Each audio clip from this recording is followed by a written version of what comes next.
벚꽃철 친구들 안녕하세요. 꽁지머리 김남수입니다. 오늘은 선생님과 함께 공자와 함께 철학놀이들을 해보도록 해요. 공자. 네. 여러분들 다들 아시죠? 공자님. 공자와 맹자와 할 때 이제 공자인데. 근데 이제 여러분들은 이렇게 생각할 수도 있을 거예요. 아니, 공자같이 그렇게 2500년 전에 아주 오래전에 살았던 사람, 그리고 중국에 살아서 중국 사람인데 우리가 왜 알아야 되나, 그 사람을. 공자가 훌륭하다는 얘기는 알겠는데 도대체 뭐가 훌륭한가, 이렇게 의문이 들 거예요. 옛날 사람이고 더군다나 중국 사람이고 우리가 왜 알아야 돼 오늘. 그 사람이 무슨 나한테 무슨 영향 주는 것도 아니고, 이렇게 생각할 수 있죠. 근데 여러분, 선생님이랑 하나씩 이제 한번 생각해 보죠. 과연 공자를 중국 사람이다 라고만 생각할 수 있을까요? 이제 이번에 중국 올림픽에서 보면은 대대적으로 공자를 아주 올림픽의 개막식 쇼에 아주 최대한 이슈로서 부각을 시키고, 공자를 막 살리기 위해서 이제 중국에서는 아주 노력들을 많이 하죠. 왜? 자기네 나라를 이렇게 중국 사람으로서 대표하니까. 그렇죠? 그래서 우리는 더더욱 공자가 우리가 아닌 것 같아, 이렇게 생각할지도 몰라요. 근데 여러분 한번 생각해 보세요. 중국 같은 경우는 사실 공자의 생각이 이렇게 쭉 아주 온전하게 내려왔냐 하면은 그렇지가 않아요. 중국의 분명히 이제 오늘날 중국 땅에서 공자가 태어났지만은, 그럼 공자의 생각이 오직 중국 사람만의 것이냐? 그건 아니에요. 근데 무슨 얘기인가 하면은, 우리는 이렇게 유학의 창시자로서 공자를 생각하고, 공자 이전에는 아무도 없을 거라고 하지만은 꼭 그렇지는 않아요. 왜냐면 공자 같은 경우도 이제 논어나 여러 글들에서 자기의 생각은 과거의 여러 생각들을 이어받아서 그것을 정리한 것뿐이다, 이런 얘기를 해요. 수리부작 이런 말을 하면서. 그 얘기는 뭔가 하면은 공자 이전에 있었던 중국 동북방의 문명이라고 하죠. 이제 황한 문명이라고도 하고 이제 홍산 문명이라고도 하는데, 이 동북아시아의 황하 이북에, 그러니까 이제 지금의 만주랑 연결이 되죠. 여기에 있던 공자 이전에도 한 3000년 동안의 어떤 문명이 있었어요. 이 문명에서 이제 한자도 만들고 했는데, 이 문명은 온전히 중국으로만 이렇게 중국 사람만이 만든 거고 중국에만 영향을 줬냐면 그게 아니에요. 그 문명은 우리 민족이 만든 거예요. 우리 민족이랑 같이 만든 거예요. 그래서 우리 민족이랑 같이 만들었는데 그 사상이 공자에 의해서 중간에 정리가 되고, 그리고 그래서 공자에서 정리된 내용이 중국에 있는 사람들에게도 영향을 미치고 이쪽 한반도에 살고 있는 우리 민족에게도 영향을 미치는 거예요. 그러니까 공자라고 하는 사람을 과거의 어떤 시작점으로만 보면 안 돼요.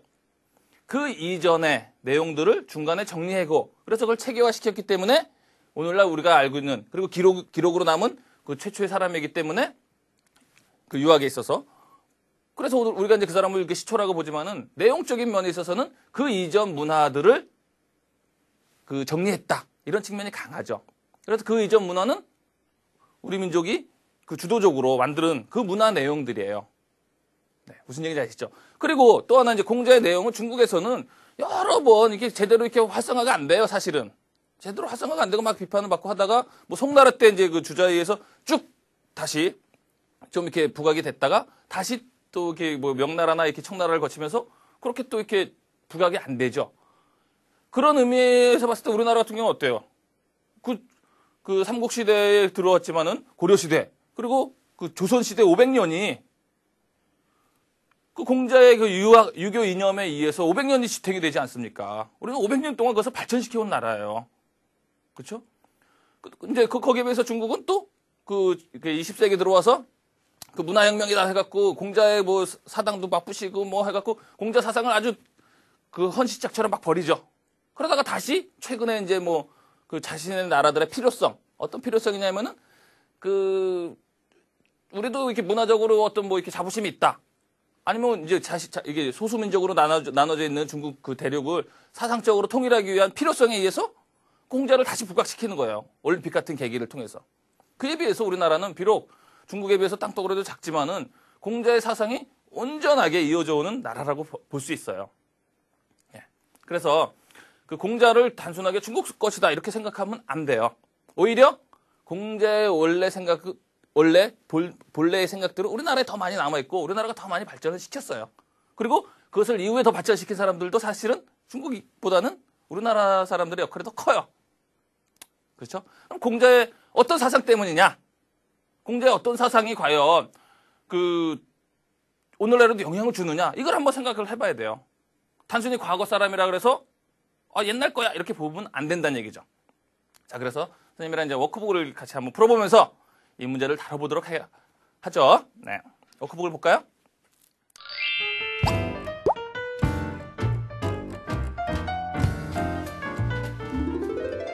이제 여러분 이제 우리가 흔히 얘기하죠. 공자의 대표적인 사상이 뭐냐? 대표적인 사상이 뭐라고 생각하세요, 여러분? 모든 사람들에게는 공통돼요. 대표적인 사상은 바로 인 사상이에요. 인. 사람 인자 옆에 하나 둘 할 때 두 이자가 이렇게 들어가 있는 거죠. 근데 그러면 도대체 인이 뭔가? 뭐 참는 건가? 뭐 사람 인자 옆에 그 두 이자로 써갖고 인이라고 했는데 그 인이 도대체 무슨 뜻인가에 대해서 사람들마다 여러 가지 해석들이 있어요. 그중에 대표적인 것이 뭐 이제 어질인자 해갖고 어질다. 또 뭡니까? 사람다움 뭐 이런 식으로 이제 다들 얘기를 하죠. 그럼 도대체 어진다는 것은 뭐고 사람다움이란 게 뭘까? 인을 설명할 때. 그렇죠? 어질다는 게 뭐예요? 사람들 사이의 관계가 좋다. 그렇죠? 다른 사람에게 잘한다. 사람들 관계가 돈독해진다. 뭐 이게 이제 어질다라는 뜻이죠. 다른 사람들에게 이제 모질게 하는 게 아니라 모지는 건 뭐예요? 못되게 하는 게 아니라 어질게 한다. 이게 인이에요. 그래서 이게 공자가 이렇게 중요한 이유는 사람이 어떻게 살아야 되는가? 어떻게 해야지 사람다운 사람인가? 이거를 한마디로 딱 정리를 내렸기 때문에 공자가 위대한 사람이 되는 거예요. 한마디가 뭐죠? 바로 인이에요, 인. 자, 그러면 이제 선생님은 인에 대해서 좀 이제 색다른, 사람다움에 대해서 좀 색다른 좀 해석을 할게요. 무슨 얘기인가 하면은, 자, 우리가 사람다움을 생각할 때, 뭐가 사람다운 거겠어요? 그럼 우리는 이 사람다움을 설명할 때 뭔가 비교할 게 있어야 되지 않습니까? 그렇죠? 그럼 사람하고 비교되는 게 뭐예요? 가장 가까이. 동물이죠, 동물. 예, 맞습니다. 그러니까 사람다움이라는 것은 뭔가 하면은 바로 동물답지 않은 것이 바로 사람다운 거예요. 동물은 어떻고 사람은 어때? 차이가 뭐예요? 동물들은 자연의 법칙에 따르죠, 그냥. 서로 서로 이렇게 싸우기도 하고 서로 협력도 하지만은 그 관계가 그냥 이렇게 유지가 돼요. 최초에 그들이 이제 탄생할 때부터. 변화가 없죠. 발전이 없죠. 근데 사람은 어때요? 사람다움은 노력하죠. 서로 싸우지 않고 서로 착하게 서로 어울려서 서로 이렇게 잘 지내기 위해서 그런 노력들을 하죠. 이게 바로 사람다움이에요. 동물다움과 비교해서 사람다움이죠. 그러면 이거랑 다르게 또 사람다움은 뭔가? 이걸 한번 설명을 해볼게요. 그게 뭐냐면은 이게 왜 인자 옆에 두 이자가 들어가 있느냐? 이게 이제 포인트예요. 그러면 2가 있으면 뭐가 있어요? 1이 있겠죠. 1, 2, 3, 4, 5 뭐 이런 게 있겠죠. 그러니까 공자 이전서부터 동양 사람들은 이 숫자를 가지고 이 자연현상과 이 세계를 설명하는 그런 원리들을 발전시켰어요. 그래서 기본적으로 1이라고 하는 것은 뭐에 비교했냐면은 이제 물에 비교했어요. 물이 1이다. 2는 뭐에 비교했냐면은 불을 2라고 그랬어요. 3은 뭐냐면은 이제 나무. 4는 이제 쇠와 같은 금속. 5는 흙. 이걸 이제 숫자로서 이렇게 숫자 속에서 세상을 설명을 한 거죠. 이제 이게 이제 이후에 이제 음양오양으로도 발전하고 뭐 공자의 인의예지신으로도 이제 5가지로 이렇게 나눠지는 요소인데, 그러니까 음양오양설은 사실은 공자 이전서부터 우리 동양 사회 사람들한테 이게 남아 있는 거예요. 그럼 도대체 왜 물이 1이냐? 이거 서양 철학의 아버지인 탈레스도 그랬죠. 만물은 물로 이루어졌다. 그리고 이건 오늘날 과학자들도 인정하죠. 그렇죠? 이 우주 전체나 이 지구 같은 경우 또 사람 몸도 70% 이상이 다 뭐예요? 물이에요, 물. 우리가 이제 물, 내가 어디 물로 돼 있어 이렇게 보지만은 우리 이 전 우주를 구성하는 여러 그 원자들 중에서 수소 H죠, 수소가 가장 많아요. 그렇죠? 그러니까 과거 사람들은 오늘날 과학자들은 이렇게 실험이나 이렇게 분석을 통해서 야, 수소가 제일 많구나. 그리고 그 사람 몸을 구성하는 데서 수소가 제일 많네. 그리고 이제 수소와 H2O 해갖고 이제 수소와 산소가 결합된 그래서 이제 물이 수소와 산소가 결합된 거죠, H2O. 근데 과거 사람들이 이걸 어떻게 알았겠어요?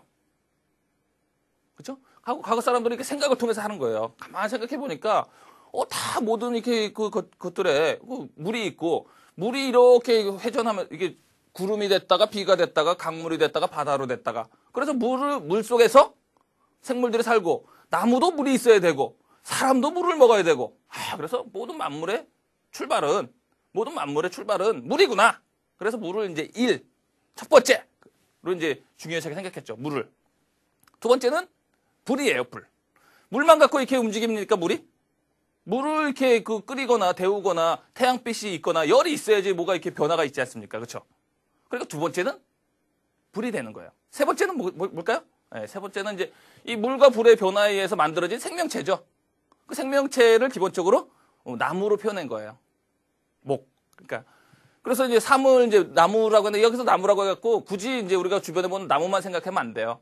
모든 자라나는 것들, 모든 변화하고 자라나는 것들을 물과 불의 영향에서 자라나는 것들을 나무로 설명한 거죠. 그렇죠? 그럼 이 자라나는 것들은 결국은 어떻게 돼요? 결실을 맺죠, 결실. 딱딱한 결실을 맺죠. 그 사과나무라 그러면 결국은 결론에 가서 뭐가 나와요? 사과 열매가 나오죠. 이게 이제 사과 열매 이런 것을 금이라고 그러는 거, 금. 그렇죠? 딱딱한 결실. 이게 금이에요. 그러면 오는 뭐예요? 오는 이제 우리가 이제 흙이라고 하는데 이 물, 불, 나무, 금속 이런 것들이 각자 떨어져 있잖아요. 이것들을 서로 연결하려면 어떻게 돼요? 서로 연결하려면 이들이 공유하고 있는 어떤 기반이 있어야 되지 않습니까? 이게 이제 오로서 흙을 나타내는 거죠. 자, 선생님이 이게 이 얘기를 길게 하는 이유는 바로 공자가 인을 얘기하는 그 내용에서도 바로 이 생각이 담겨 있어요. 뭐가 담겨 있어요? 아까 선생님 얘기했죠. 인 뭡니까? 사람 인자 옆에 두 개, 이가 들어갔죠. 이가 뭐라 그랬죠? 불이에요. 그럼 뭐예요? 사람이 동물과 달리 사람답기 위해서는 뭐가 있어야 된다는 얘기예요? 불이 있어야 된다는 얘기예요. 불. 그러면 불하고 사람하고 어떤 관계인데 그 불이 사람다움을 얘기해요? 이렇게 여러분도 생각해 볼 수 있죠. 불이 뭡니까? 이게 그리스 로마 신화 보면 이제 인간이 지혜를 갖게 된 그 계기는 신화의 또 프로메테우스라는 사람이 이제 불을 훔쳐다가 신들의 아궁리에서 불을 훔쳐다가 인간에게 줬기 때문에 인간이 지혜가 생겼다 그랬잖아요. 그렇죠? 그러니까 그만큼 불이 중요한데 불이 뭔데 인간에게 중요한 거야? 생각해 볼 수 있죠. 네. 불은 뭘 나타내냐면 바로 그러니까 인간들이 처음으로 문명을 발달시키는 계기가 되는 거예요. 인간이 불을 사용함으로 인해 갖고 드디어 인간다움을 갖추게 된 거예요. 인간이 불을 사용해서 고기를 구워 먹음으로 인해 갖고 동물과 달리 발달하게 됐어요. 무슨 얘기냐면은 고기를 구워 먹음으로 인해 갖고 인간은 보다 많은 고기에서 단백질을 흡수할 수 있고 또 고기를 씹기 위한 어떤 근육들이 이렇게 약화져도 이렇게 진화적으로 약해져도 되고 그러므로 인해 갖고 이 턱 근육이 약해짐으로 인해 갖고 우리의 뇌는 점점 커졌어요. 그래서 뇌에 필요한 단백질이 많이 공급되고 불을 먹음으로 인해서 그러면서 진화적으로 쭉 발달했죠. 또 하나 우리가 이제 인류들을 구석기, 신석기, 그다음에 이제 청동기 이렇게 얘기하는데 실질적으로 이제 인류가 문명 세계, 문명 사회를 이루고 발전하는 계기는 뭔가 하면은 구석기, 신석기 시대가 아니에요. 구석기, 신석기 시대는 수십만 년 동안 진행되어 오지 않았습니까? 근데 인류가 비약적으로 발전하게 된 게는 뭔가 하면은 바로 청동기 시대부터예요. 청동기가 되려면 뭐가 있어야 돼요? 구석기, 신석기는 다 그냥 주위에 있는 돌들을 갖고 이렇게 두드려 갖고 우리가 도구를 만들어 썼잖아요. 근데 청동기가 뭐예요, 청동기가? 땅속에 있는 구리를 불로다가 녹여갖고 그걸로 도구를 만든 거 아니에요? 단순하게 돌이나 나무를 갖고 농사 짓 때보다 불을 이용해 갖고 청동기를 갖고 이렇게 그 농사를 짓고 하다 보니까 비약적으로 발전하게 된 거죠. 그렇죠? 그러면서 우리는 이제 동물과 다른 그런 인간적인 삶을 하게 된 거예요. 자연을 개간할 수도 있게 되고 자연에서 더 많은 정착 생활을 통해 더 많은 그 수확물들을 얻게 되면서 그 수확물들의 얻음으로 인해 갖고 동물들은 어때? 항상 우리 그 동네 그 고양이들이나 강아지들 볼 때 과거에도 그랬어요. 항상 먹을 걸 찾아서 분주하게 다니지 않습니까?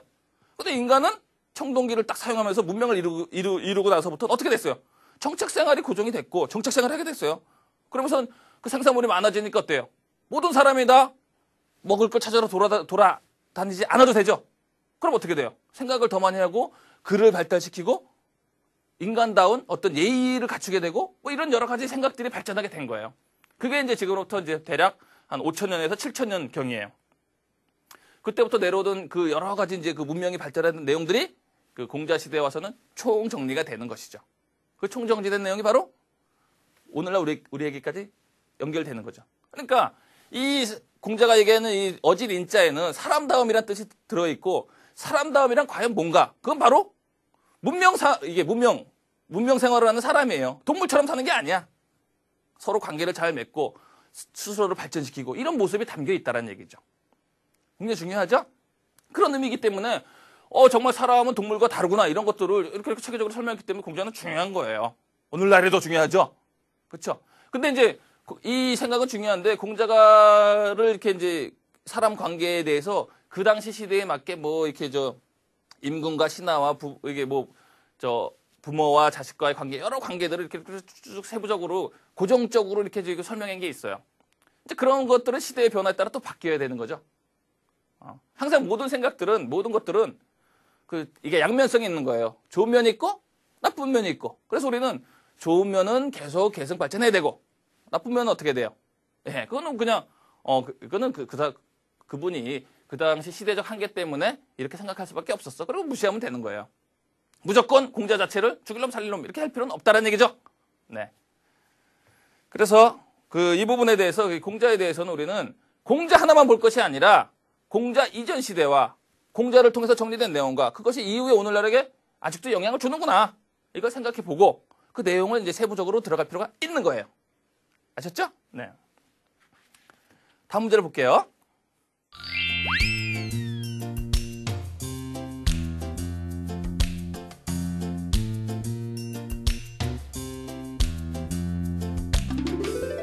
이제 공자님이 이제 그 사람다움에 대해서 얘기했지 않습니까? 그러면 사람다움이 뭐라 그랬어요? 사람다움이 인류 전체로 보면은 사람이 드디어 불을 이용해서 문명 사회를 시작한 거야.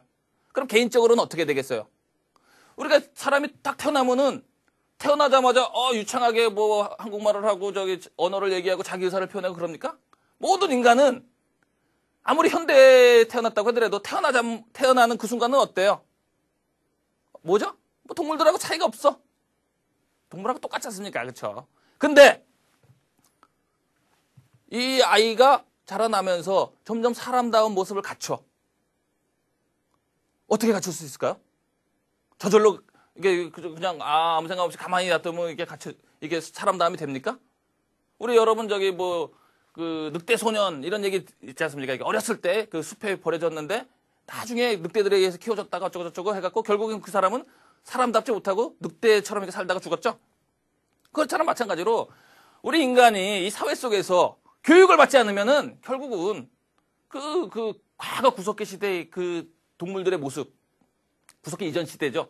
인간의 원래적인 모습, 동물적인 모습 그대로 살 수밖에 없어. 그럼 우리가 계속 공부를 해야 되는 거야. 공부가 뭐예요? 사람답게 진짜 제대로 사람의 그 구실에 맞게 살기 위해서 우리가 공부를 하는 거예요.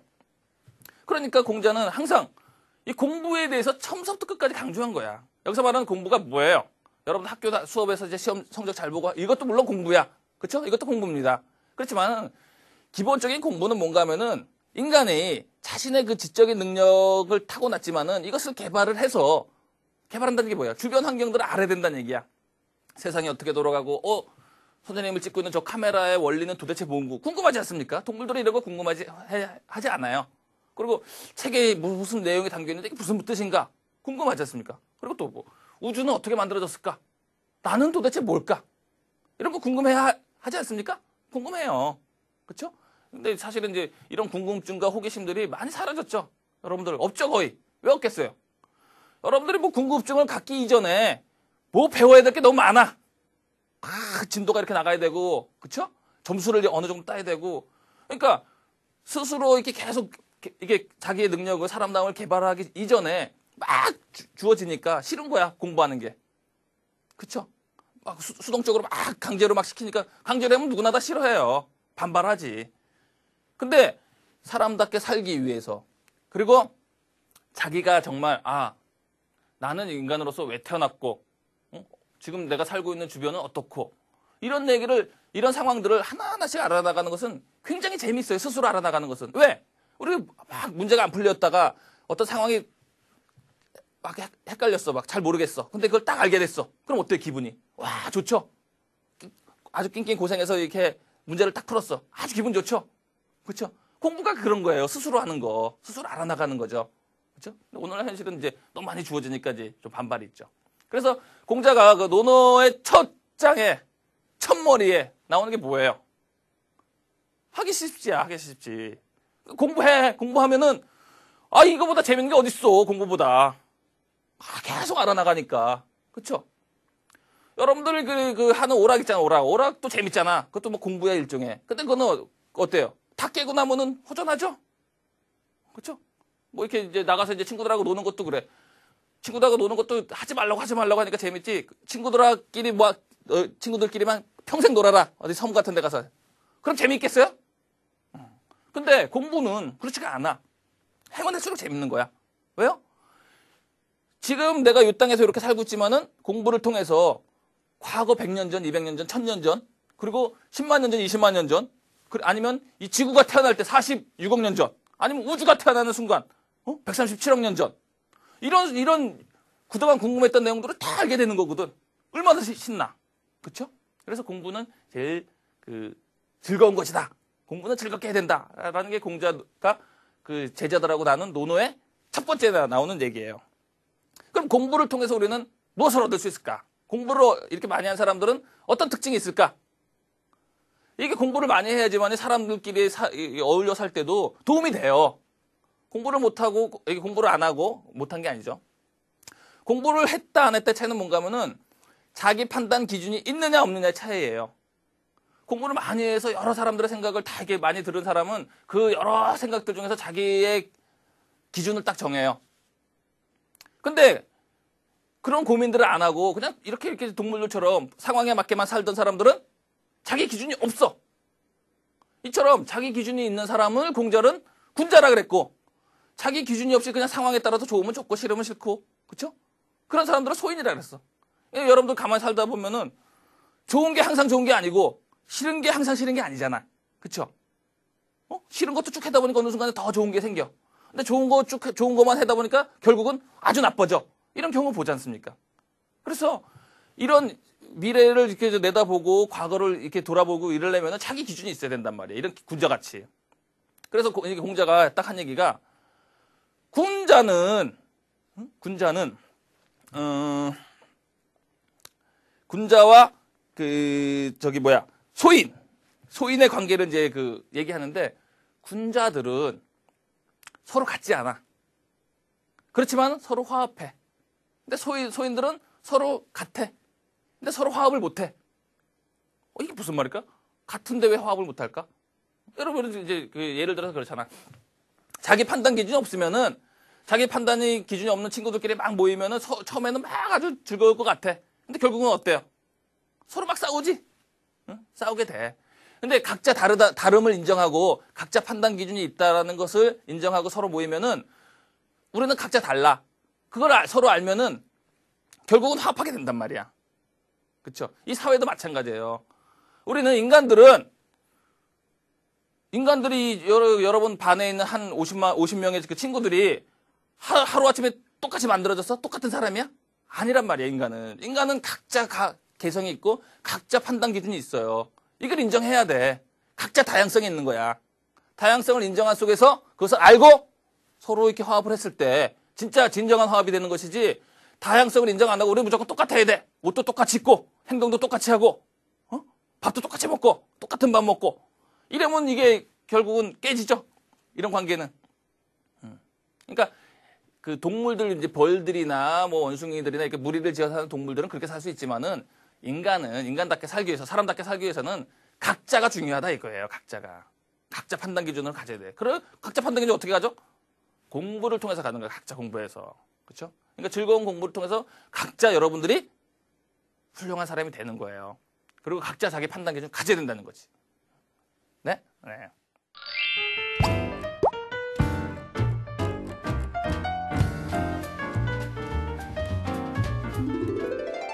그러면 우리 선생님이 이제 그 공자도 그렇고 선생님도 그렇고 공부를 이렇게 공부하는 것을 강조했는데 공자는 그 공부해서 뭐 어떻게 되겠다는 거야, 그럼? 그 얘기를 공자가 딱 정리해 놨어요. 뭐라고 정리했죠? 네. 공자는 15살에 이렇게 아주 사실은 어떻게 보면은 뭐 요즘에 우리 현대 사회에 비하면 좀 늦죠. 요즘은 뭐 이렇게 그 유치원 때부터 막 이렇게 공부를 하니까 5살, 6살 때부터 15살에 공부의 뜻을 뒀대. 좀 늦는 거죠, 어떻게 보면. 근데 요즘 아이들이 7살 때 스스로 공부의 뜻을 둡니까? 나 공부해야 되겠다? 아니죠. 그러니까 이제 자기 스스로 공부가 중요하고 공부해야 되겠구나. 이런 마음을 먹은 게 공자가 이제 15살이에요. 그때부터 공부를 하기 시작한 거야. 그래서 이제 뭐 서른의 뜻이 확고해졌고 마흔의 그 모든 일에 이제 현혹됨이 없다. 그 마흔을 그래서 이제 40살. 공자가 40살 됐을 때 이제 드디어 미혹. 이제 의심이 없어지는 단계에 도달한 거예요. 그렇죠? 이게 이제 이걸까 저걸까 이게 이제 없어지는 단계에 들어선 거예요. 그래서 우리는 이제 흔히 이제 오해하는 게 공자가 40살에 이제 미혹의 단계에 들었기 때문에 공자가 그때 다 알았구나 이렇게 생각할지 몰라요. 근데 그렇지가 않아요. 이게 그 미혹의 단계라는 게 뭔가 하면은 내가 무엇을 알고 내가 무엇을 모르는지가 이제 분명해진 거야. 나는 이건 내가 분명히 아는 거고 이거는 내가 모르겠구나. 그렇죠? 이게 자기가 아는 게 무엇이고 자기가 모르는 게 무엇인지를 아는 것. 이게 중요한 거예요. 이게 누구랑 비슷하죠? 소크라테스도 그랬죠?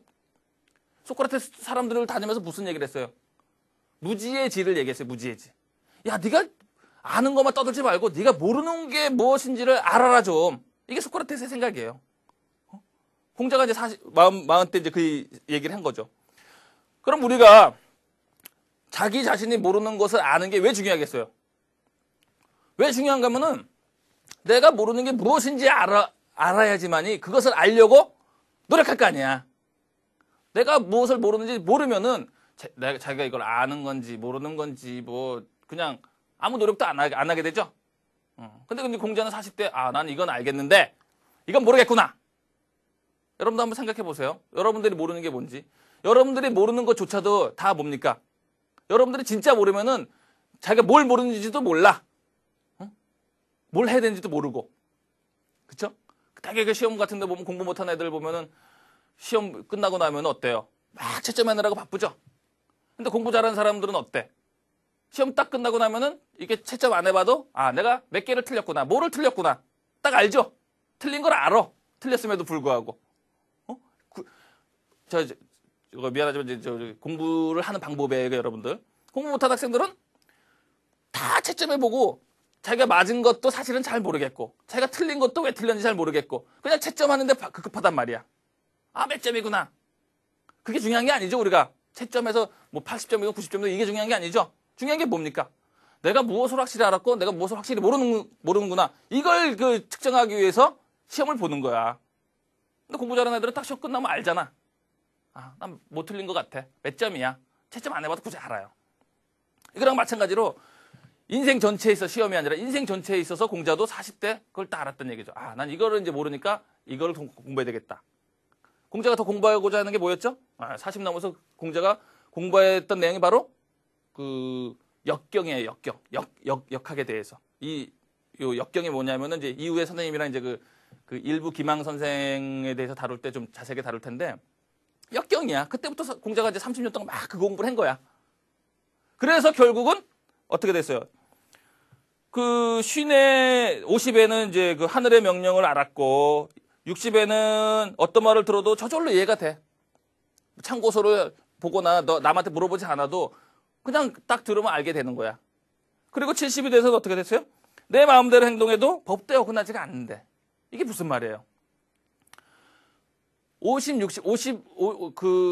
60에는 자기가, 내가 삶의 목적은 무엇이구나. 50대 이걸 알았다고 한다면은, 그 다음에 그것을 위해서 더 노력하는 과정에서 여러 그 주변에 이제 얘기들이나 과거의 책들을 봤는데, 그것들이 예전에는 잘 몰랐는데 이해가 되는 거야. 그리고 70대에서는 그 알고 있던 내용들이 몸 밖으로 저절로 나와, 행동할 때. 이게 이제 지행합일이라 그러죠. 아는 것과 행동이 합치된다는 거. 이게 합치가 되는 거야. 이 얘기는 결국은 뭐냐? 자유롭게 행동해도 전혀 다른 사람들한테 피해가 안 주고, 자유롭게 자기가 무슨 얘기를 떠들어도 이게 자기만의 얘기가 아니라 모든 사람들한테 해당하는 그런 얘기가 되는 거죠. 그래서 우리가 공자를 성인이라 그러죠. 성인. 성인들은 어때요? 성인들의 행동 하나하나, 성인들의 말씀 하나하나가 현재 살고 있는 사람들한테 영향을 주지 않습니까? 그러니까 공자가 드디어 70 무렵에 성인의 경지에 이르는 거야. 그래서 우리 공자를 성인이라 그러죠. 인간이 이게 본받아야 될 최고의, 인간이 도달해야 될 최고의 단계가 바로 성인이에요. 무슨 얘기인지 아시죠? 뭐 이렇게 소인 단계, 여러분들 소인 단계죠. 이제 공부를 열심히 해서 여러분들 스스로의 판단 기준을 가졌다. 그러면 이제 군자가 되는 거고, 여러분들이 군자가 돼서 더 열심히 공부해갖고 여러분들의 말과 행동이 많은 사람들에게 그냥 자유롭게 영향을 주고, 공자처럼 시간을 뛰어넘어서, 시대를 뛰어넘어서 수천 년 뒤에도 사람들에게 영향을 준다. 그러면 여러분들이 성인이 되는 거예요. 이게 곧 자아 실현이야. 자아가 뭡니까? 개인이죠. 개인을 최대한 실현시키는 게 바로 성인의 단계에 가는 거죠. 무슨 얘기인지 알죠? 우리가 인간들이 개인으로 태어나서 세상의 최고의 경지까지 이르는 가장 인간다운, 가장 사람다운 모습으로 가는 게 바로 그 단계란 얘기죠. 뭘 통해서 가능해요? 공부를 통해서 가는 거야. 그렇죠? 네. 그 얘기가 이제 그 논어에 나와 있는 것입니다.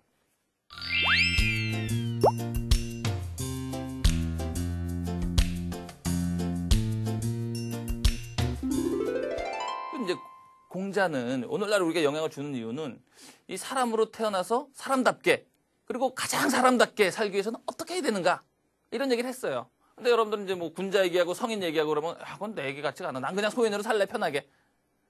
이렇게 생각할 수도 있겠죠. 근데 그 뭐 소인으로 산다라고 해서 여러분들 동물처럼 살 수는 없잖아. 여러분들 인간이잖아, 인간. 우리는 인간답게 살아야 된단 말이야. 그러면 인간답게 사는 게 뭐냐? 이거를 이제 또 한마디로 정리를 해주셨어. 그게 뭔가 하면 바로 극기복례라는 말과 충서라는 말이에요. 자, 이게 이제 요 공자의 내용 중에서 우리는 뭐 공자 그러면 인의예지만 알고 있는데, 그 인을 중심으로 해갖고 이제 극기복례가 바로 인이다라고 공자는 또 설명해. 선생님 아까 인을 뭐라고 설명했죠? 예, 인류가 문명 사회를 이루고 문명 그 단계에서 사람답게 사는 방법, 이게 이제 인이라고 얘기했죠. 근데 공자 같은 경우는 이제 그 개인적인 차원에서 극기복례가 인이야, 이렇게 이제 또 이렇게 제자들한테 알기 쉽게 설명해 줘요. 그럼 극기복례 뭐야? 자기 자신을 이기는 거야. 그리고 복례, 뭐 이게 사람 이름이 아니고 예로 돌아가는 게 극기복례야. 그렇죠? 자기 자신을 이긴다는 게 뭐야? 아까 선생님이 설명했죠? 인간은 태어날 때 모습은 원래 어때? 동물이죠, 동물. 동물적인 본능이죠. 배고프면 먹어야 되고, 그렇죠? 남보다 더 먹어야 되고, 이게 동물들이 그러잖아요, 사실은. 그렇죠? 남보다 더 뛰어나야 되고 막. 응? 그러면서 다른 어떤 자기 동료들을 생각하는 것이 아니라 자기 자신만을 위해서 하잖아. 이걸 이런 동물성을 이겨야 된다. 이게 극기야. 참는다가 아니야. 참는 게 뭘 참는 거예요, 사실은요. 그렇죠? 동물적인 본능을 참는 거야. 왜? 동물적인 본능은 어때, 동물들은? 배고프면 먹을 거 찾으러 다니고, 배부르면 퍼질러서 쉬고 자고, 이게 동물들의 생활 아닙니까? 근데 인간은 그래요? 안 그렇죠? 인간은 좀 다르지 않습니까? 그렇죠? 배고플 때도 열심히 노력하고, 배부를 때도 열심히 노력해서 이후에 어떤 일이 발생할지, 자기가 어떻게 발전해야 될지, 자기가 모르는 게 무엇인지 아주 그냥 단순하게 동물들하고 비교가 안 되는 많은 것들을 우리는 해야 돼요.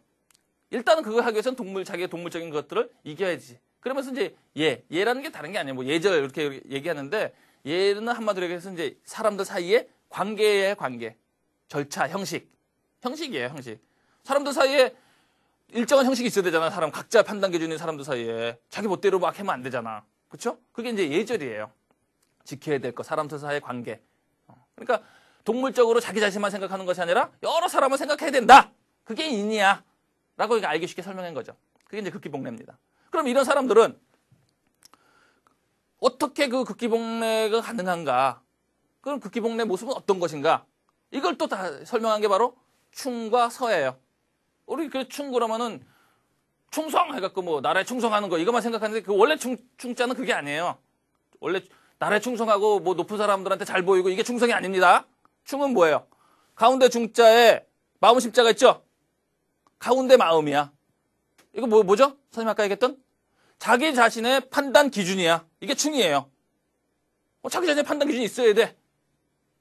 다른 사람들 잘 보이고 다른 사람한테 뭐 이렇게 충성하고 이런 오늘날의 이런 충 개념이 아니에요. 일단 자기 자신의 기준에 자기 자신의 판단 기준을 가져야 돼. 이게 충이야. 모든 사람은 사람답게 살기 위해서 이게 필요해요. 응? 공부를 통해서 공부를 하는 이유가 바로 자기 자신의 판단 기준, 바로 충을 얻기 위해서죠. 그럼 행동할 때 어떻게 해야 돼? 충을 얻은 사람은? 행동은 달라야 돼요? 아니에요. 충을 통해서 그다음에 서라는 말이 나오는 거. 서는 뭐야? 같을 여자 밑에 마음 심자죠. 같은 마음이야. 그냥 풀어서 쓰면. 뭐가 같아? 내가 내 판단 기준을 갖고 있고 내가 사람답게 살고 싶듯이 다른 사람들도 각자 판단 기준을 갖고 있고 다른 사람들도 사람답게 살려고 한다. 그런 같은 마음이 있다. 그게 서야. 그래서 공자에 있어서 사상의 핵심은 바로 인이고 극기복례하는 인이고 그것이 드러나는 모습은 그것이 우리가 이제 구체적으로 해야 되는 모습은 충과 서라는 얘기죠. 그러니까 공부를 통해서 충을 얻고 행동을 할 때는 서의 입장에서. 그러니까 내가 하기 싫어하는 것은 남들도 시키지 마. 내가 싫어하는 것은 남들도 싫어하겠죠? 그리고 내가 좋아하는 것은 남들도 좋아해, 안 좋아해? 좋아할 거란 말이야. 일단 다 그런 건 아니겠지만은 내가 싫어하는 것은 되게 보통 많은 사람들도 싫어해요. 근데 나는 하기 싫으면서 남한테 막 시켜. 그게 뭐 인간다운 모습이에요? 아니죠.